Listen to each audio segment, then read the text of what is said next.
Chapter 3. Now the serpent was more subtle than any of the beasts of the earth which the Lord God had made. And he said to the woman, Why hath God commanded you that you should not eat of every tree of paradise? 2. And the woman answered him, saying, Of the fruit of the trees that are in paradise we do. 3. But of the fruit of the tree which is in the midst of paradise, God hath commanded us that we should not eat, and that we should not touch, lest perhaps we die. 4. And the serpent said to the woman, No, you shall not die the death. 5. For God doth know that in what day soever you shall eat thereof, your eyes shall be opened, and you shall be as gods, knowing good and evil. 6. And the woman saw that the tree was good to eat, and fair to the eyes, and delightful to behold, and she took of the fruit thereof, and did eat, and gave to her husband, who did eat. 7. And the eyes of them both were opened, and when they perceived themselves to be naked, they sewed together fig leaves, and made themselves aprons.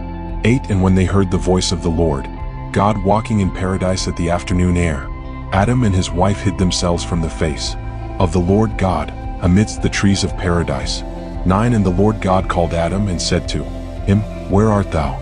10. And he said, I heard thy voice in paradise, and I was afraid because I was naked, and I hid myself. 11. And he said to him, And who hath told thee that thou wast naked, but that thou hast eaten of the tree whereof I commanded thee that thou shouldst not eat? 12. And Adam said, The woman whom thou gavest me to be my companion gave me of the tree, and I did eat. 13. And the Lord God said to the woman, Why hast thou done this? And she answered, The serpent deceived me, and I did eat. 14. And the Lord God said to the serpent, Because thou hast done this thing, thou art cursed among all cattle and beasts of the earth. Upon thy breast shalt thou go, and earth shalt thou eat all the days of thy life.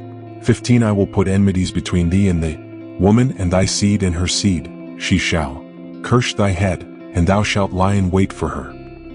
16. To the woman also he said, I will multiply thy sorrows and thy conceptions. In sorrow shalt thou bring forth children, and thou shalt be under thy husband's power, and he shall have dominion over thee. 17. And to Adam he said, Because thou hast hearkened to the voice of thy wife, and hast eaten of the tree whereof I commanded thee that thou shouldst not eat, cursed is the earth in thy work. With labor and toil shalt thou eat thereof all the days of thy life. 18. Thorns and thistles shall it bring forth to thee, and thou shalt eat the herbs of the earth. 19. In the sweat of thy face shalt thou eat bread, till thou return to the earth out of which thou wast taken. For dust thou art, and into dust thou shalt return. 20. And Adam called the name of his wife Eve, because she was the mother of all the living.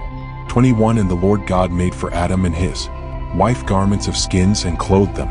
22. And he said, Behold, Adam is become as one of us, knowing good and evil. Now therefore, lest perhaps he put forth his hand and take also of the tree of life, and eat, and live forever.